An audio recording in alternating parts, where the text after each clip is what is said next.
Merhaba arkadaşlar, örgü kanalıma hoş geldiniz. Minik bebeklerimiz için hem kolay hem de güzel tığ işi bir hırka yaptım. Bugün bu hırka anlatımını sizlerle paylaşmak istiyorum. Bakın, hırka örgüsü hem kolay hem de çok güzel arkadaşlar. Kabarık görüntülü bir hırka yaptım. Hırka örgüsüne yakadan zincir yaparak başlıyoruz. Ben bugün bu hırka anlatımını 3-6 aylık bebek için yapıyorum arkadaşlar. Ama siz bu hırkayı yeni doğan bebek için yapabilirsiniz. 1, 2, 3, 5 yaş her yaş için yapabilirsiniz. Yetişkinler için de uygun bir model arkadaşlar. Ben bugün 3 aylık için yaptım. Bu ölçüde yaptım arkadaşlar. Siz yeni doğan bebek için yapacaksanız bir sıra önce bitirirseniz yeni doğan bebek için olur. Yine aynı sayıda başlayabilirsiniz. Hiçbir sorun olmayacaktır. 6-12 aylık bebek için yapacaksanız bu yaka arttırmasını 1 veya 2 sıra fazla yaparsanız 6-12 aylık bebek için olacaktır. 1 yaş çocuk için yapacaksanız bu başlama sayısını fazla başlayabilirsiniz veya aynı sayıda başlayabilirsiniz. Sadece bu arttırma sırasını 2-3 sıra fazla yaparsanız 1-2 yaş arası çocuk için olacaktır. Hırka örgüsünde iplik olarak sarı renk iplik kullandım. Bebek takımı yaptım. Bakın bu ipliği kullandım arkadaşlar. Yumuşak bir iplik, bebek ipliği. Kullandığım iplik üzerinde 100 gram iplikte 340 metre var. Bu iplikten 1,5 adet iplik kullandım arkadaşlar. Ben 2 yumak iplik ile bakın bu hırkayı yaptım. Buna takım olarak bu şekilde güzel bir şapka yaptım. Ve bu şekilde de güzel bir çorap yaptım. Bakın çorap patik yaptım arkadaşlar.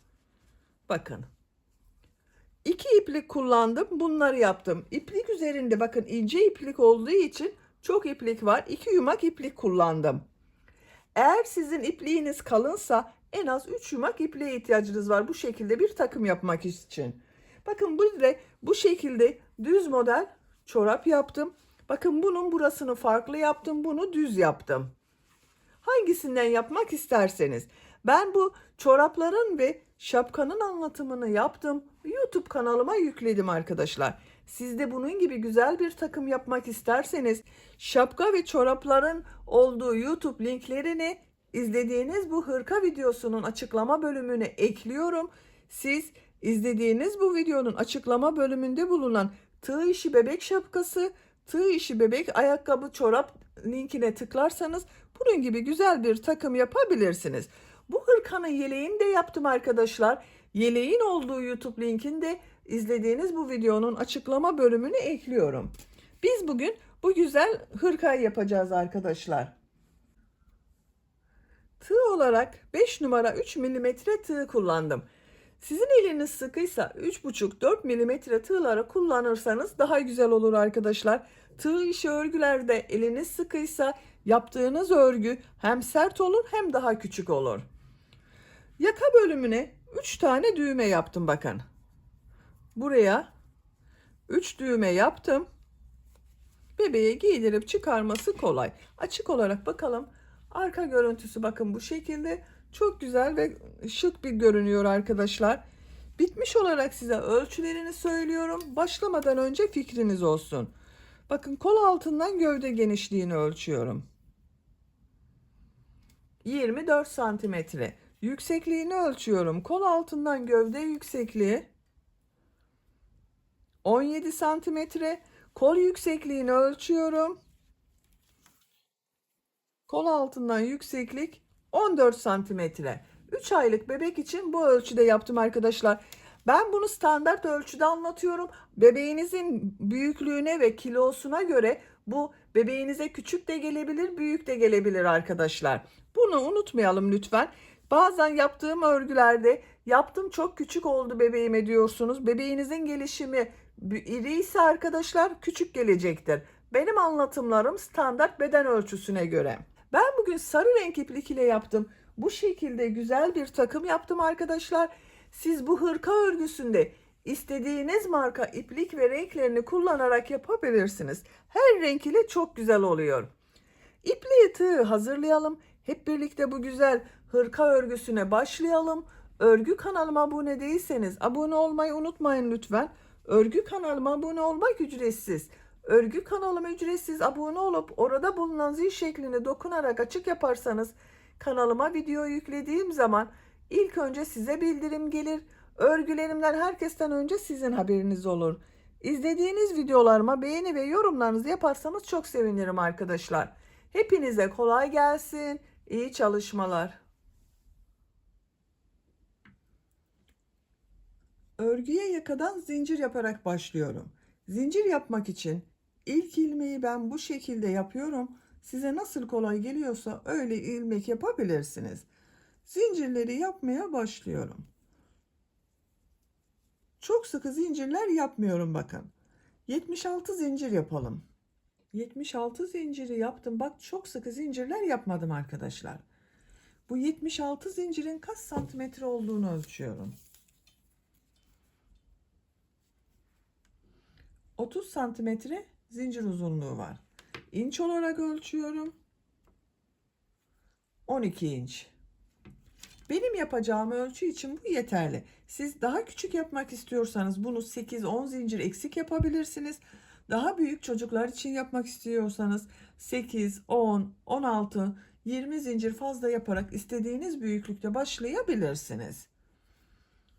Bu sırada trabzan sırası yapacağız. Trabzan sırasını yaparken yaka ayrımlarını da yapıyoruz. Tığ üzerine iplik alıyorum. 3 ilmek atlıyorum. 1, 2, 3, 4. ilmek içine trabzan yapıyorum. Bak bu 3 ilmek atlayarak yaptığımda bir trabzan. 1, 2, 11 trabzan yapıyorum. 3, 4, 5, 6, 7, 8, 9, 10, 11. Bak 11 trabzan oldu. Arttırma yeri için bir zincir yapıyorum. Tığ üzerine iplik alıyorum. Kol bölümü için bak ilk ilmek üzerine aynı ilmeği yapmıyorum arkadaşlar. Bak yanında bulunan ilmek üzerine trabzan yapıyorum. Kol bölümü için 15 trabzan yapıyorum ben. 2, 3, 4, 5, 6, 7, 8, 9, 10, 11, 12, 13, 14, 15. Bak kol bölümü için 15 trabzan yaptım. Bir zincir yapıyorum. Bak ilk ilmek üzerine trabzan yapıyorum. 21 trabzan yapıyoruz buraya arkadaşlar. Dikkat ederseniz hep tek sayı söyledim bak. 11, 15, 21. Bu şekilde tek sayı başlamak bir sonraki sırada model yerleştirmede kolaylık yapacak arkadaşlar. Tek sayı olarak siz bunu 13 trabzan başlayabilirsiniz. 15 trabzan başlayabilirsiniz. Bu başlangıcı kol bölümünde 17, 19, 21 bu şekilde arttırmalar yaparak büyük ölçülerde yapabilirsiniz. Buraya da 21 trabzanı yapalım. 21 trabzanı yaptım. Bir zincir yapıyorum. Kol bölümü için 15 trabzan yapıyorum. Bak bu kolda 15 trabzan yaptım. Buraya da 15 trabzan yapıyorum. İlk ilmeğe bak trabzan yaptım. Diğer ilmeklere trabzan yaparak devam ediyorum. 15 trabzanı yapalım. Kol bölümü için 15 trabzan yaptım. Bir zincir yapıyorum. Tığ üzerine iplik alıyorum. 11 trabzan yapıyorum.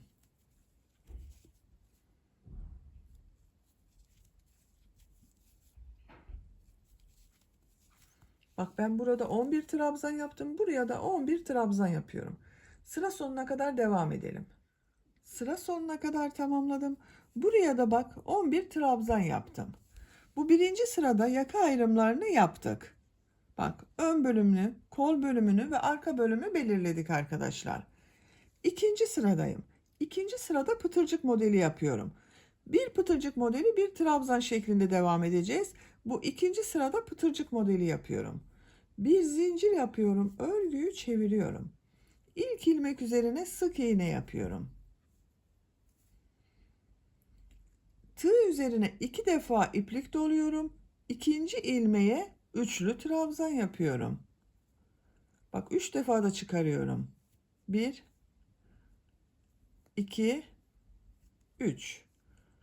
Diğer ilmeğe sık iğne yapıyorum. 2 defa iplik doluyorum tığ üzerine. Üçlü trabzan yapıyorum. Sık iğne yapıyorum. 2 defa iplik doluyorum tığ üzerine. Üçlü trabzan yapıyorum. Bak ilmekleri ikişer defa çıkarıyoruz. Üçlü trabzan yapıyoruz. 3 defa da çıkarıyorum. Sık iğne yapıyorum. Tığ üzerine 2 defa iplik doluyorum. Üçlü trabzan yapıyorum. Bir sık iğne, bir üçlü trabzan yapıyoruz. Bak diğer tarafta pıtırcık model, örgünün düz tarafı burası arkadaşlar. Burada pıtırcık modelleri oluşuyor. 2 defa iplik doluyorum. Pıtırcık modeli yapıyorum. Son ilmeğe bak. Sık iğne yapıyorum. Arttırma yapacağım zincir yaptığım yere geldim. Bakıyorum hemen.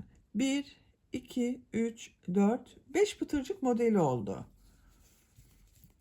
2 zincir yapıyorum. Bak kol bölümünde bulunan bu ilk ilmek üzerine sık iğne yapıyorum. Bak burada son ilmeğe sık iğne yaptım. Kolda da ilk ilmeğe sık iğne yaptım. 2 defa iplik doluyorum. Üçlü trabzan yapıyorum. Sık iğne yapıyorum. 2 defa iplik doluyorum.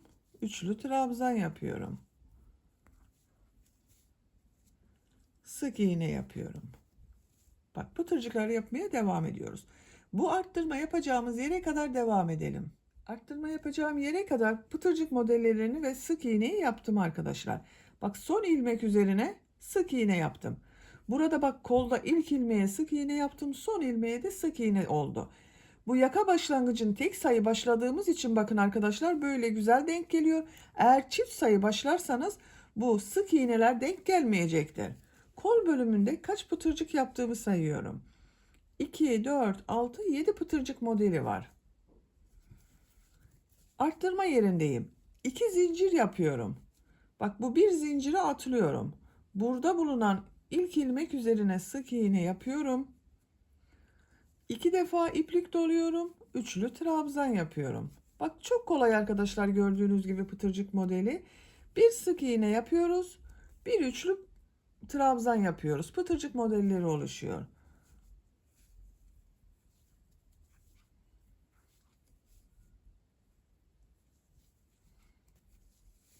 Arttırma yapacağımız buraya kadar devam edelim. Arttırma yapacağım yere kadar tamamladım. Bak son ilmek üzerine sık iğne yaptım. Kaç pıtırcık modeli yaptığımı sayıyorum. 1, 2, 3, 4, 5, 6, 7, 8, 9, 10 pıtırcık modeli oldu. 2 zincir yapıyorum. Bu bir zincire atlıyorum. Kolda bulunan bu ilk ilmek üzerine sık iğne yapıyorum. Tığ üzerine 2 defa iplik doluyorum. Üçlü trabzan yapıyorum. Sık iğne yapıyorum. Üçlü trabzan yapıyorum. Buraya kadar devam edelim. Arttırma yapacağım yere kadar tamamladım. Bak son ilmeğe yine sık iğne yaptım. 2 zincir yapıyorum. Bir zincir atlıyorum. Bu ilmek üzerine sık iğne yapıyorum. Tığ üzerine 2 defa iplik doluyorum. İkinci ilmeğe üçlü trabzan yapıyorum. Bir sık iğne yapıyoruz yine. Bir üçlü trabzan yapıyoruz.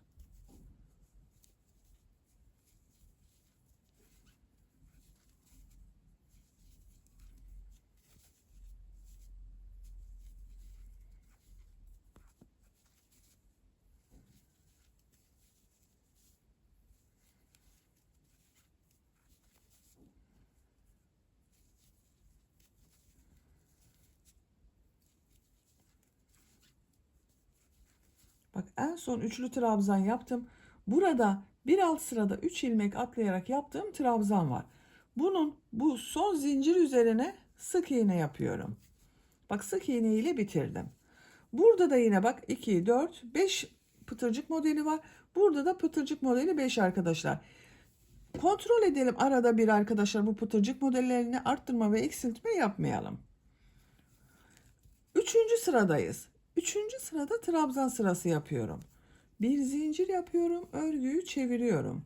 Bak bu ilk ilmek üzerine sık iğne üzerine trabzan yapıyorum. Her ilmek üzerine trabzan yapıyorum. Tığ üzerine iplik alıyorum. Bak bu pıtırcık yaptığım üçlü trabzanın üzerinde bulunan ilmeğe trabzan yapıyorum. Bu sık iğne üzerine trabzan yapıyorum. Bak bu ilmek üzerine trabzan yapıyorum.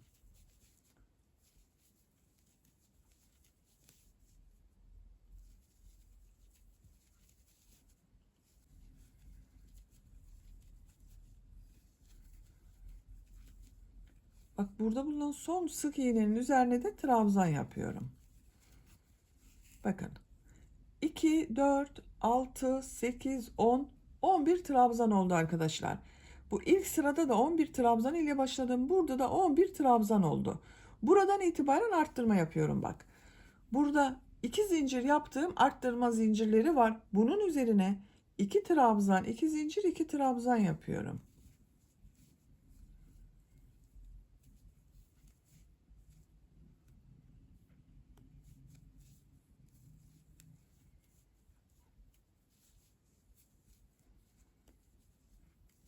Bak 2 trabzan, 2 zincir, 2 trabzan oldu. Tığ üzerine iplik alıyorum. Bak burada bulunan ilmekler üzerine trabzan yaparak devam ediyorum. Sık iğne üzerine trabzan yapıyorum. Bu pıtırcık modeli yaptığım ilmek üzerine trabzan yapıyorum. Atlama yapmıyorum arkadaşlar bak.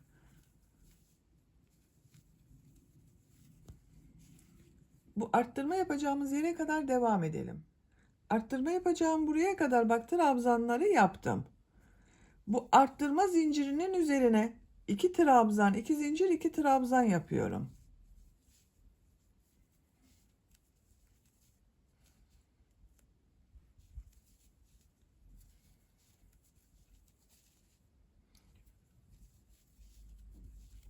İki trabzan, 2 zincir, 2 trabzan yaptım. Diğer ilmeklere birer defa trabzan yapıyorum.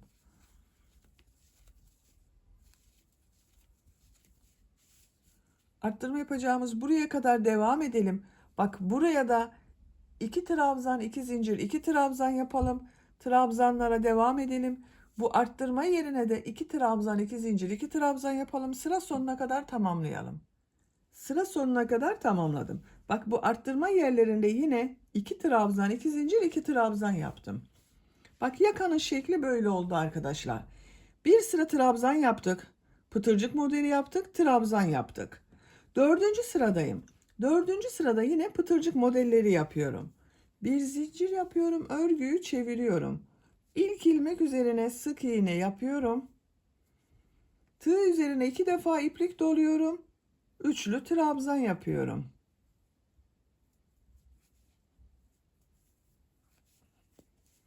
Sık iğne yapıyorum. 2 defa iplik doluyorum. Üçlü trabzan yapıyorum. Sık iğne yapıyorum. Bak bu şekilde pıtırcıklar oluyor. Arttırma yapacağımız buraya kadar devam edelim. Arttırma yapacağım yere kadar pıtırcık modellerini yaptım. Bak son ilmeğe yine sık iğne yaptım. Sık iğne ile başladım, sık iğne ile bitirdim. Bak arkadaşlar 2, 4, 6 pıtırcık modeli var. Burada 5 pıtırcık modeli oldu. Bak bu sırada 6 pıtırcık modeli oldu. Arttırma yeri için 2 zincir yapıyorum. Bak bu 2 zinciri atlıyorum. Bu ilk ilmek üzerine sık iğne yapıyorum. 2 defa iplik doluyorum. Üçlü trabzan yapıyorum. Bir sık iğne yapıyoruz. Bir üçlü trabzan yapıyoruz.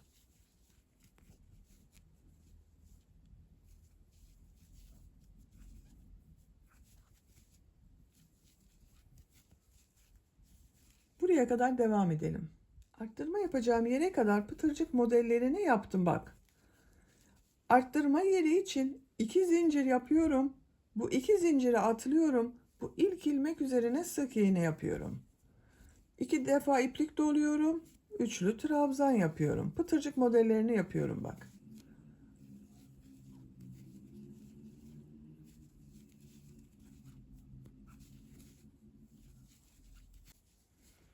Bakın.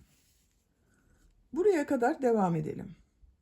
Arttırma yapacağım yere kadar tamamladım. Bak son ilmek üzerine sık iğne yaptım. 2 zincir yapıyorum. Bu zinciri atlıyorum. İlk ilmek üzerine sık iğne yapıyorum. Üçlü trabzan yapıyorum.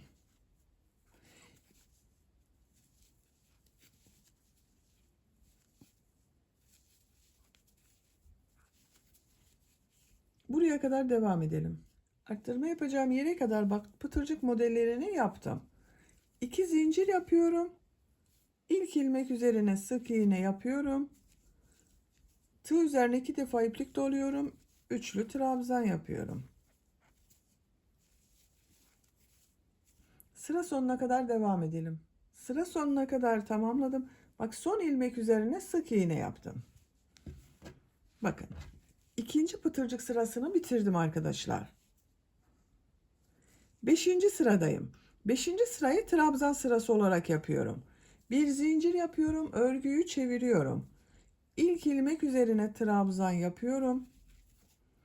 Bak model üzerine trabzan yapıyorum. Sık iğne üzerine trabzan yapıyorum.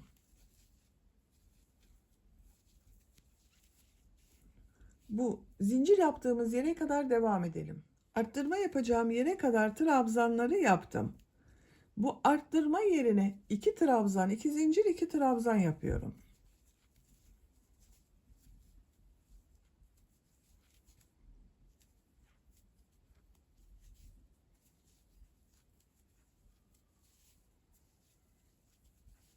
İki trabzan, 2 zincir, 2 trabzan yaptım.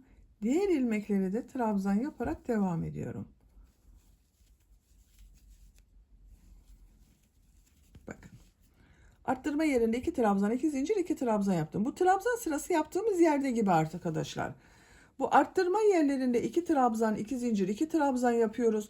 Diğer ilmeklere birer defa trabzan yapıyoruz. Bak, yakanın görüntüsünü kontrol edelim. Bakın bu şekilde. Yaka örgüsü bu iki sıranın tekrarından oluşuyor. Bir sırada şimdiki yaptığımız sırada olduğu gibi her ilmek üzerine birer defa trabzan yapacağız. Arttırma yerlerinde 2 trabzan, 2 zincir, 2 trabzan yapacağız. Bir sonraki sırada da pıtırcık modeli yapıyoruz. Arttırma yerlerinde 2 zincir yapıp diğer tarafa geçiş yapıyoruz. Yaka örgüsünü yapacak olduğunuz çocuğun büyüklüğüne göre bu iki sırayı tekrarlayarak tamamlayalım. Yaka örgüsünü arttırmalar yaparak 14 sıra olarak yaptım arkadaşlar. Sayıyorum bak trabzan ile başladım. 1, 2, 3, 4, 5, 6, 7, 8, 9, 10, 11, 12, 13, 14. 7 model sırası oldu bak. 1, 2, 3, 4, 5, 6, 7. Bak görüntüsü böyle oldu. Santimetre olarak ölçüyorum. 10 santimetre yükseklik var. İnç olarak ölçüyorum. 4 inç. Benim yapacağım ölçü için bu yükseklik yeterli. Siz biraz büyük olsun diyorsanız bir model sırası daha devam edebilirsiniz. Bak trabzan sırasındayım. Bu sıradan itibaren kol bölümünü gövde bölümünden ayırıyorum. Gövdenin örgüsüyle örgüye devam ediyorum. Bir zincir yapıyorum. Örgüyü çeviriyorum. İlk ilmek üzerine trabzan yapıyorum. Diğer ilmekleri de trabzan yaparak devam ediyorum.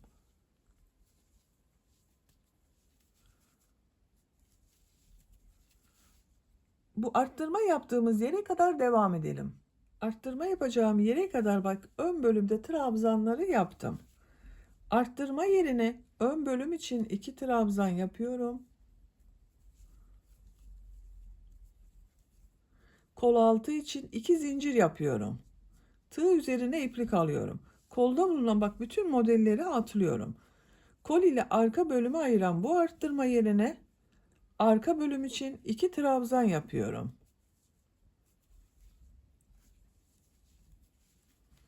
Bak. Bu şekilde kolu gövde bölümünden ayırdık. Diğer ilmeklere birer defa trabzan yapıyorum.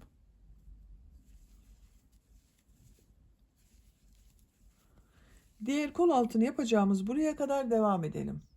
Diğer arttırma yerine kadar bak arka bölümde trabzanları yaptım. Bu arttırma zincirinin üzerine arka bölüm için 2 trabzan yapıyorum. Kol altı için 2 zincir yapıyorum. Tığ üzerine iplik alıyorum. Kolda bulunan bütün modelleri atlıyorum. Kol ile ön bölümü ayıran bu arttırma yerine ön bölüm için 2 trabzan yapıyorum. Bak diğer kolu da buraya ayırdık arkadaşlar. Diğer ilmeklere birer defa trabzan yapıyorum. Sıra sonuna kadar devam edelim. Sıra sonuna kadar tamamladım. Bakın bu sırada trabzanları yaptık. Kol bölümünü gövde bölümünden ayırdık. Görüntü böyle oldu arkadaşlar. Model sırasındayım. Bir zincir yapıyorum, örgüyü çeviriyorum. İlk ilmek üzerine sık iğne yapıyorum. Üçlü trabzan yapmak için tığ üzerine 2 defa iplik doluyorum. Üçlü trabzan yapıyorum. Sık iğne yapıyorum. Üçlü trabzan yapıyorum. Model aynı şekilde devam ediyor. Bu kol altına kadar devam edelim.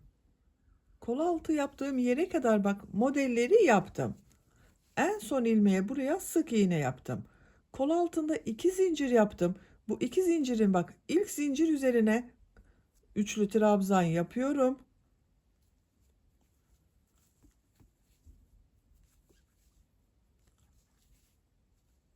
İkinci zincir üzerine sık iğne yapıyorum. Bak modeli devam ediyorum. Üçlü trabzan yapıyorum.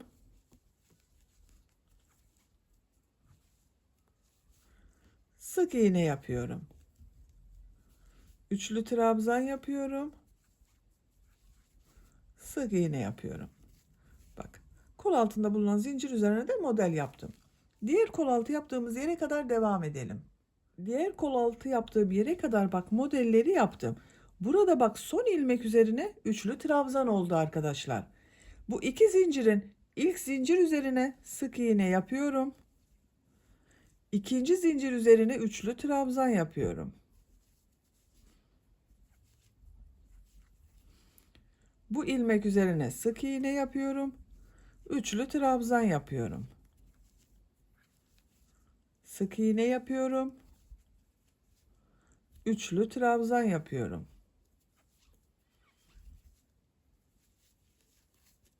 Bak bu kol altına da modeli yaptım. Sıra sonuna kadar devam edelim. Sıra sonuna kadar tamamladım. Bak son ilmeği de sık iğne ile yaptım arkadaşlar. Sıra başında sık iğne ile başladım. Sıra sonu bak sık iğne ile bitti. Bak modeller devam ediyor. Hiç değişiklik olmadı. Trabzan sırasındayım. Bir zincir yapıyorum. Örgüyü çeviriyorum. İlk ilmek üzerine trabzan yapıyorum. Bak model üzerine trabzan yapıyorum. Sık iğne üzerine trabzan yapıyorum. Sıra sonuna kadar devam edelim. Trabzan yaparak sıra sonuna kadar tamamladım. Bir zincir yapıyorum, örgüyü çeviriyorum. Model sırasındayım. İlk ilmek üzerine sık iğne yapıyorum. 2 defa iplik doluyorum tığ üzerine. Üçlü trabzan yapıyorum. Pıtırcık modelini yapıyorum bak. Sık iğne yapıyorum. Üçlü trabzan yapıyorum. Sık iğne yapıyorum. Bakın arkadaşlar. Gövde bölümünün örgüsü bu şekilde devam edecek. Model sıralarını tekrarlayarak yapacak olduğunuz çocuğun büyüklüğüne göre gövde yüksekliğini tamamlayalım. Gövde örgüsünü yapacağım ölçüye göre tamamladım. Kaç model sırası yaptığımı sayıyorum. Bak kol altından sonra 1, 2, 3, 4, 5, 6, 7, 8, 9, 10 model sırası oldu. Son sırada bak trabzan sırası yaptım. Burada bitirdim. Başlangıçtan itibaren kaç model sırası yaptığımda sayıyorum. Bak 1, 2, 3, 4, 5, 6, 7, 8, 9, 10, 11, 12, 13, 14, 15, 16, 17 model sırası var. Görüntü bak böyle. Santimetre olarak da ölçmek istiyorum. Bazı arkadaşlar el sıklığına göre bu sıra sayısı değişebilir arkadaşlar. 15 santimetre yükseklik var. Şimdi ön patları yapmak istiyorum ben buraya. Düğme iliği de yapacağız. Bak ipliğin ucu burada. Bir sıra sık iğne yapıyorum bu yaka başlangıcına kadar. Bir zincir yapıyorum. İlk ilmek üzerine sık iğne yapıyorum. Bak buraya bir sık iğne yapıyorum. İlmekler zaten görünüyor bak.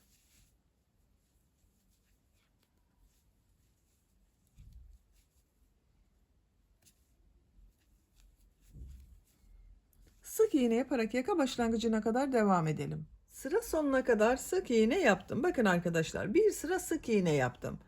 Bu sırada bu yaka bölümüne 3 tane düğme iliği yapmak istiyorum. Bakın ilk düğme iliğini buraya yapıyorum. İkinci düğme iliğini şu şekilde bakın. Bu yakanın bitti. Şuraya yapıyorum. İkisinin ortası olan bakın buraya da diğer düğme iliğini yapıyorum.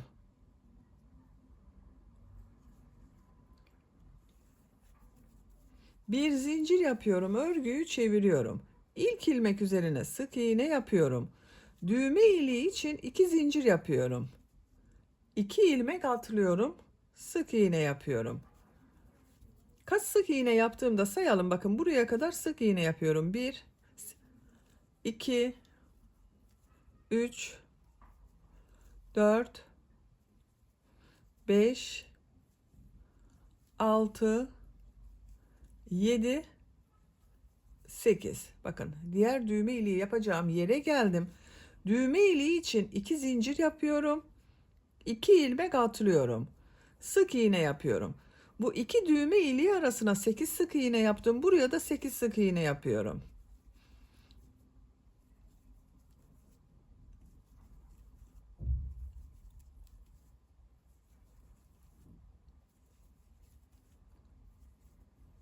Bakın 8 sık iğneyi yaptım. Düğme iliği için 2 zincir yapıyorum. 2 ilmek atlıyorum. Sık iğne yapıyorum. Diğer ilmeklere sık iğne yaparak devam ediyorum. Bakın arkadaşlar. Yaka bölümüne 3 düğme iliği yaptım. 1 2 3. Siz isterseniz tamamını düğmeli yapabilirsiniz. 2 düğme iliği daha yapabilirsiniz buraya. Sıra sonuna kadar sık iğneler yapalım. Sıra sonuna kadar sık iğne olarak yaptım. Bir zincir yapıyorum, örgüyü çeviriyorum.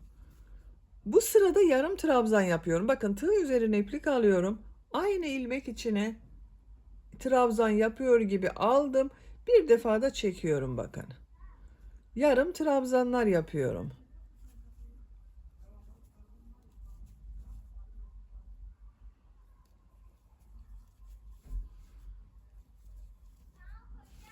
Düğme iliği yaptığımız buraya kadar devam edelim. Düğme iliği yaptığım yere kadar yarım trabzanları yaptım. Bakın görüntüsü böyle. Düğme iliği yaptığım bu 2 zincir üzerine 2 yarım trabzan yapıyorum. Diğer ilmeklere birer defa yarım trabzan yapıyorum.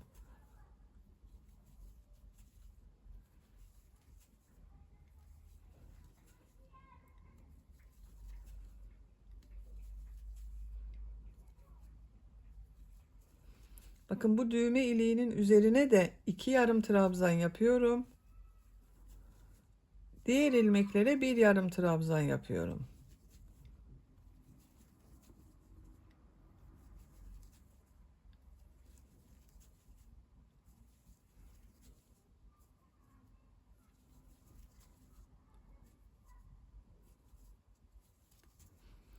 Bu 2 zincir üzerine 2 yarım trabzan yapıyorum.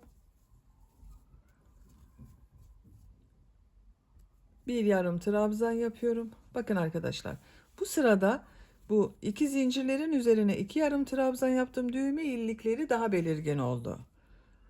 Yaka çevresinde sık iğne olarak yapıyorum.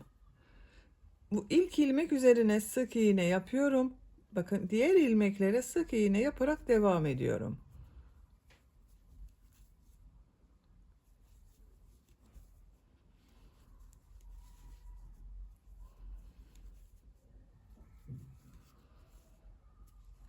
Diğer uç noktaya kadar devam edelim. Yaka çevresinde sık iğne yaparak bakın buraya kadar yaptım.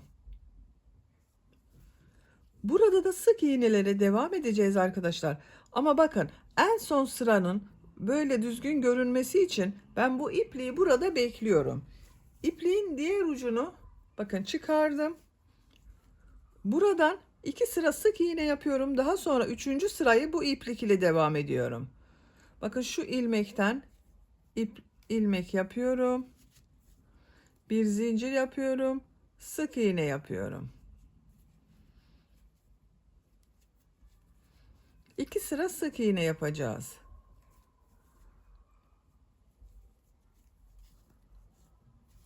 Sıra sonuna kadar devam edelim. Sıra sonuna kadar sık iğne yaptım.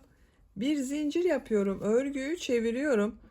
İlk ilmek üzerine sık iğne yapıyorum. Diğer ilmeklere sık iğne yaparak devam ediyorum.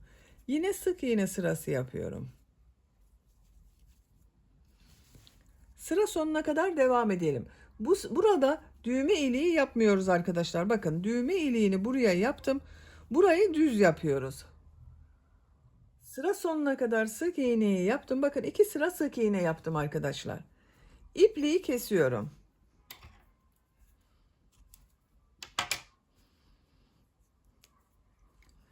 Bakın yakanın çevresine sık iğne yaptığım ipliği burada bekletiyordum. Bunu devam ediyorum. Yaka çevresine sık iğneyi yapıyorum. Bakın diğer patta son sırayı yarım trabzan yaptım. Buraya da yarım trabzan yapıyorum. Tığ üzerine iplik alıyorum. Yarım trabzan yapıyorum. Diğer ilmeklere de yarım trabzan yapıyorum.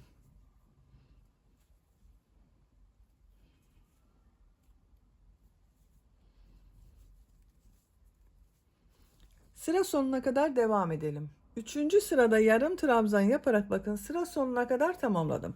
Buranın dönüşü bakın bu şekilde düzgün oldu arkadaşlar. Uç bölümdeyiz. Uç bölümde pıtırcık modelleri yapıyorum. Bakın en son ilmeği yarım trabzan yaptım.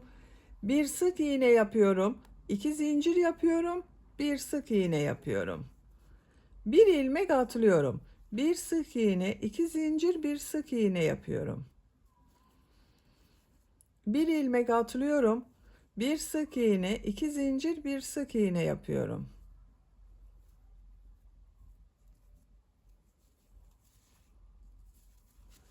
Bir ilmek atlıyorum. Bir sık iğne, 2 zincir, bir sık iğne yapıyorum. Bakın bu şekilde arkadaşlar. Sıra sonuna kadar devam edelim. Sıra sonuna kadar yaptım. Son yaptığım pıtırcık modelini bu ilmeğe tığ takıyorum. İlmek kaydırma yapıyorum. Bakın düzgün bir görüntü yaptım. İpliği kesiyorum.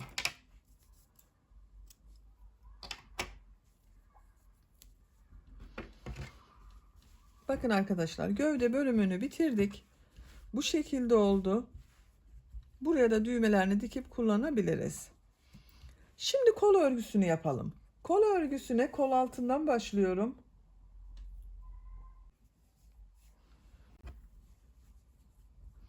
Bakın kol altında şu ilmeğe tığ takıyorum. İplik bağlıyorum. İlmek yapıyorum. Bir sıra trabzan sırası yapıyorum. Bakın en son kolu modelli bölümde bitirdim. Düz taraftan trabzan sırası yapıyorum. Arttırma yerine bir trabzan yapıyorum. İlmekler üzerine trabzan yapıyorum.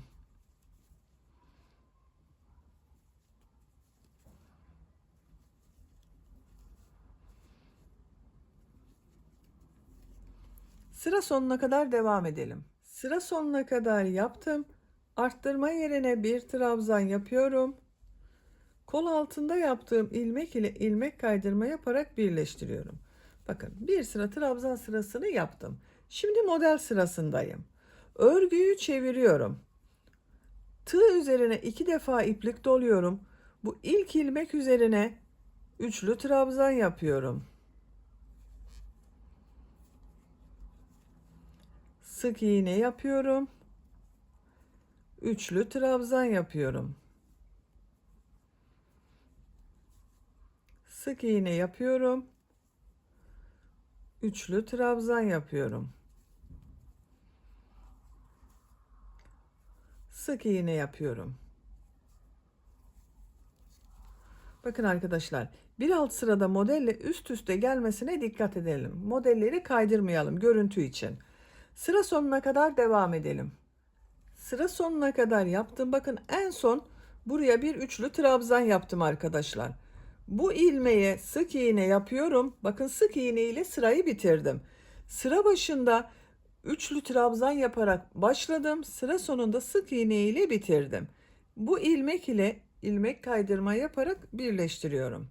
Bakın burada bir sık iğne model var arkadaşlar.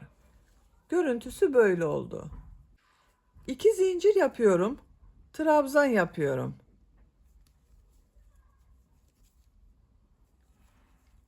Her ilmek üzerine trabzan yapıyorum. Sıra sonuna kadar devam edelim. Sıra sonuna kadar trabzanı yaptım. Bakın bu ilk ilmek ile ilmek kaydırma yaparak sırayı birleştiriyorum. Bakın arkadaşlar trabzan sırası böyle oldu. Şimdi model sırasındayım. Örgüyü çeviriyorum. Tığ üzerine 2 defa iplik doluyorum. Bakın bu ilk ilmek üzerine üçlü trabzan yapıyorum. Sık iğne yapıyorum. Üçlü trabzan yapıyorum. Sık iğne yapıyorum. Üçlü trabzan yapıyorum. Sıra sonuna kadar devam edelim. Modelleri yaparak sıra sonuna kadar yaptım. Bakın sıra sonunda yine sık iğne yaptım. Üçlü trabzan ile başladım. Sık iğne ile bitirdim. Bu ilmek ile ilmek kaydırma yaparak birleştiriyorum. 2 zincir yapıyorum. Trabzan sırasındayım. İlk ilmek üzerine trabzan yapıyorum. Diğer ilmeklere trabzan yaparak devam ediyorum.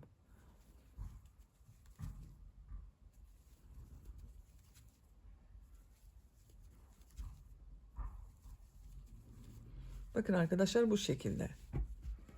Kol örgüsü böyle oluyor bakın. Bu şekilde bir model sırası, bir trabzan sırası yaparak kolun örgüsüne devam edelim. Kol örgüsünü bakın ben tamamladım arkadaşlar. Diğer kol örgüsünde yaptım. 2 kol örgüsünü bitirdim. Bakın kol ucunda da bir sıra sık iğne yaptım. Topladı bakın biraz. Diğer kol örgüsünde bakın bu kadar yaptım. En son trabzan sırasında bitirdim. Kaç sıra yaptığımı sayıyorum. Bakın buradan itibaren 1, 2, 3, 4, 5, 6, 7, 8, 9, 10 model sırası var. Gövde bölümü de aynı şekilde bakın 10 sıra 2, 4, 6, 8, 10. Trabzan sırasında bitirdim. Şimdi burada bir sıra sık iğne yapacağız. Arada atlamalar yaparak da kesme yapacağız bakın. Bir zincir yapıyorum. İlk ilmek üzerine sık iğne yapıyorum. Bakın bir ilmek atlıyorum. İkinci ilmeğe sık iğne yapıyorum. 3 sık iğne yapıyorum. Bakın 1, 2, 3. Bir ilmek atlıyorum. 3 sık iğne yapıyorum.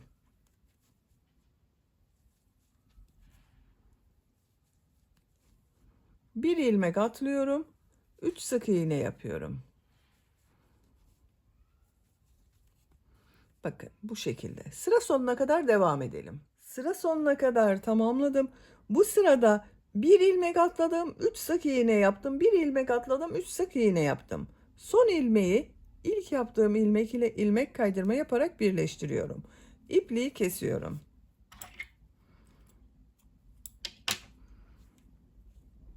Bakın arkadaşlar, kol örgüsünü de bitirdim.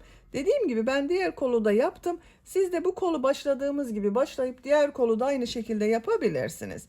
Böylece hırka örgüsünü bitirdim. Bakın kol ucu biraz topladı arkadaşlar. Genişlik azaldı. Bakın çok güzel oldu. Bu düğme ilikleri yaptığımız yerin tam karşısına birer tane düğme dikebiliriz. Arka bölümü bakın bu şekilde. Ters tarafının görüntüsü böyle. Bitmiş olarak size ölçülerini söylüyorum. Kol altının buradan gövde genişliğini ölçüyorum. 24 santimetre. Yüksekliğini ölçüyorum. Kol altından gövde yüksekliği 17 santimetre. Omuzdan itibaren tam yüksekliğini ölçüyorum.